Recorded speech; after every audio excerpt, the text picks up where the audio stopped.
ejecuciones extrajudiciales, con privación ilegítima de la libertad, con torturas que si uno se las pone a leer, son similares a las que había en Argentina durante la última dictadura militar, ¿no? En las cárceles, también por apresar a opositores políticos, que ninguno pudo participar en la última elección, y por privar de la nacionalidad a más de 300 personas, porque recordemos que hace muy poquito, el 25 de enero, el gobierno liberó de alguna manera, entre comillas, liberó porque los expatrió también a 222 opositores que estaban presos y los mandó a los Estados Unidos y les quitó la nacionalidad nicaragüense, ¿no? Y después hizo lo mismo con otras 94 personas más. Entonces, bueno, todos estos fueron las cuestiones que investigó Naciones Unidas a través de, porque no pudieron visitar el país, no se les permitió visitar Nicaragua, pero lo hicieron a través de familiares, testigos, exfuncionarios, a través de cámaras, a través de videos que circularon por las redes sociales y demás, sobre lo que pasó sobre todo en 2018. En 2018 hubo una serie de protestas muy grandes contra el presidente,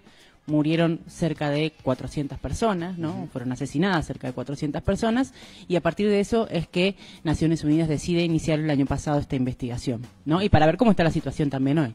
Bien, claro, eso te iba a preguntar, ¿no? Para la gente que nos está escuchando, de que, bueno, aquellos que no tienen información, te iba a preguntar, ¿cuál es la situación hoy en Nicaragua? Bueno, Nicaragua, precisamente, ¿no? La última novedad que tuvimos fue esta expulsión de estas 222 opositores, que además no sabían que iban a ser expulsados del país. Es decir, ellos estaban presos, no se les informó que se los iba a expulsar del país, se los subió a un colectivo y después a un avión y terminaron en Washington. Esa fue la última situación, y después de eso 94 personas más que fueron... y en Washington, digo, allí que lo recibió el gobierno estadounidense y... Bueno, por 2 meses. ¿Fueron liberados? Claro, ellos están ahora en un hotel, pero es digamos, un permiso que les dio el gobierno de Estados Unidos para estar 2 meses, un permiso humanitario, ¿no? Entonces, estas personas se convirtieron, a partir de que se les quitó su nacionalidad, en apátridas, no tienen nacionalidad.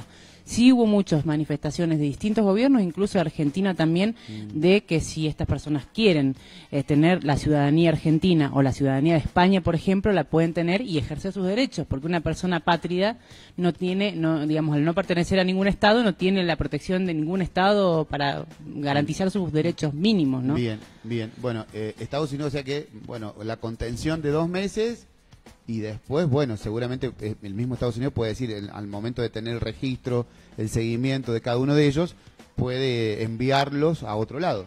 Sí, enviarlos a otro lado, quizás esas personas también podrían iniciar, habrá que ver, ¿no? Caso por caso, pero iniciar el trámite. Pero bueno, digamos, los países que, hay algunos países, como digo, como Argentina, como España, que sí les ofrecen eso, ¿no? La nacionalidad.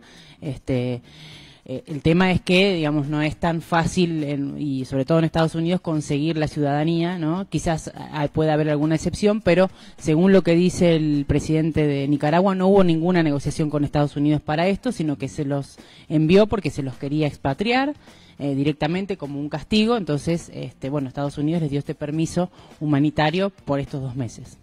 Bueno, qué tremendo, ¿no? ¿Cuántas personas? Son 222. En realidad iban a liberar a 224, pero hubo 2 que se negaron, que dijeron que iban a que querían quedarse en Nicaragua. Uno de ellos es un obispo, porque también, y en los últimos meses, y teniendo en cuenta esta situación en Nicaragua, el gobierno ha tenido un gran enfrentamiento con la iglesia. Entonces uno de ellos es obispo y él estaba con prisión domiciliaria, y como se negó a irse del país, lo llevaron a una de las peores cárceles del país, que se llama El Chipote, donde ocurre todo esto que Naciones Unidas dice, ¿no? Estas torturas, estas violaciones a los derechos humanos, no solamente torturas físicas, sino también abusos sexuales y demás, ¿no? Por parte de las autoridades, eso es lo que dice Naciones Unidas. Que nuestro país, obviamente, también ha repudiado esto. Bueno, desde Argentina lo que se hizo fue, básicamente, y creo que es importante también, es esto, decir que estas personas, si quieren tener la ciudadanía argentina, la pueden solicitar, y que no es un trámite difícil. En Argentina no es tan difícil como en los Estados Unidos hacer un trámite de ciudadanía, ¿no? Y la ciudadanía ya te da la posibilidad de ejercer los derechos que cualquier ciudadano argentino tiene. Bien, ¿qué piensan, o qué piensa la ONU en este caso, que pueda llegar a resolverse? Bueno, lo que recomendaron estos expertos es que cada país imponga sanciones individuales, es decir, si Nicaragua necesita asistencia económica o si necesita participar de algún espacio de negociación, que la condición sea que Nicaragua cumpla con los derechos humanos. Por un lado, eso es lo que recomienda Naciones Unidas. Y por el otro lado, la Corte Interamericana de Derechos Humanos lo que dice es que, al ser delitos de lesa humanidad, también cada Estado puede iniciar juicios penales en sus países. ¿Por qué? Porque por ahí hay, no sé, por poner un ejemplo, algún argentino que haya vivido en Nicaragua y que haya sufrido estas violaciones a los derechos humanos, o de cualquier otro país que haya vivido en Nicaragua, y pueden iniciar un juicio por crímenes de lesa humanidad en el país contra el gobierno de Nicaragua. Hacer algo, digamos, contra el presidente de Nicaragua a nivel internacional sería muy difícil, salvo que él saliera del poder, ¿no? Pero bueno, en ese sentido no. Pero sí se puede hacer algo a nivel individual. Eso Bien. es lo que recomienda Naciones Unidas. Recordemos, ¿quién está gobernando Nicaragua? ¿Qué tipo de gobierno es? ¿Cómo llegó ahí a ser presidente? Bueno, Daniel Ortega está ahora transitando su quinto periodo consecutivo de gobierno. No, consecutivo no, perdón. El cuarto periodo consecutivo tuvo un gobierno anterior, pero hay que recordar que en las últimas elecciones, que fueron en 2021, la oposición no pudo participar, ¿no? 200 líderes opositores estaban presos en ese momento por una legislación que el mismo presidente había aprobado y que decía que cualquier líder político que el gobierno consideraba que fuera traidor a la patria iba a ser apresado. Y la traición a la patria era un término tan amplio que terminaron siendo... No es democrático, digamos. No, porque la comunidad internacional por lo general no reconoce esta elección, ni ninguna organización internacional la reconoce, porque precisamente ningún líder opositor pudo participar, ¿no?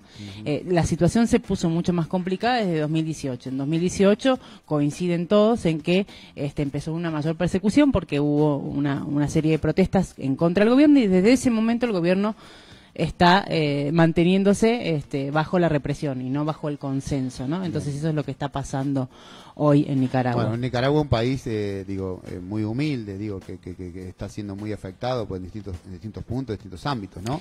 Sí, bueno, y eso... Tiene sus problemas, sus carencias, y que, bueno, la población lo sufre. Claro, exactamente, y de hecho por eso mismo, ¿no?, el hartazgo surgió en 2018 con más fuerza, como ha pasado en muchos otros países, ¿no?, donde el impacto económico de algo hace que la gente se movilice. En ese momento fue así. Además también perdió ayuda económica de algunos aliados que tenía, y bueno, eso terminó afectando económicamente a la población, que además sumó a eso el hartazgo por la corrupción y demás. Y recordemos que también además es un gobierno que dice ser que defensor de los derechos y demás, y tiene una de las leyes más restrictivas del mundo en cuanto al aborto, y que fue aprobada por este presidente, cuando en su momento tenía una buena relación con la Iglesia. Ahora son enemigos acérrimos. De hecho, tampoco en el país operan casi organizaciones no gubernamentales. En los últimos años el gobierno le sacó la personería jurídica a más de 3.000 organizaciones no gubernamentales, y allanó y confiscó los bienes de los principales medios independientes del país. Lo que es Nicaragua, es por ahí para la gente que nos está escuchando, nos está mirando por el streaming, es un poco por ahí cuando habrán visto alguna serie, alguna película, en alguna plataforma o no, bueno, eso es Nicaragua, no está muy lejos de lo que por ahí se puede mostrar en la ficción también. Sí, no, la verdad que las cosas que suceden, realmente uno no deja de, muestran, ¿no?, cuando lo lee, no deja de sorprenderse de todo esto, ¿no? Es complicado para la prensa trabajar, por ejemplo, ¿no? Y la prensa que llega de otros la mayoría de los periodistas, mundo. Sí, la mayoría de los periodistas están exiliados o presos. Hay muchos que están presos y la prensa también. Internacional es como que es muy difícil también ingresar. Acceder, exacto. Bueno, incluso durante esto que investigó Naciones Unidas, durante estas protestas, ¿no?, que murieron 350 personas, o 350, entre 350 y 400, dicen las ONG, hubo operativos, ¿no?, que se llamaron operativos limpieza, ¿no? Por eso digo que la gravedad del asunto, ¿no? Y en donde lo que se hacía antes de estos operativos de limpieza, es decir, de que iban grupos armados pro gobierno o la policía a asesinar o a amedrentar a la población, lo que hacían era cortar la luz y las comunicaciones telefónicas para que no pudiera haber registro de lo que estaba pasando, ¿no? O sea, que también es mucho más difícil para alguien que está afuera, porque hoy en día quizás hay censura de medios en algunos países, pero por ahí por las redes sociales algo se puede ver. En este caso, en 2018, lo que pasaba era que se cortaba la luz, se cortaban las comunicaciones, y era muy difícil poder transmitir lo que estaba pasando al resto del mundo también. Te pregunto lo último, ¿de qué vive Nicaragua?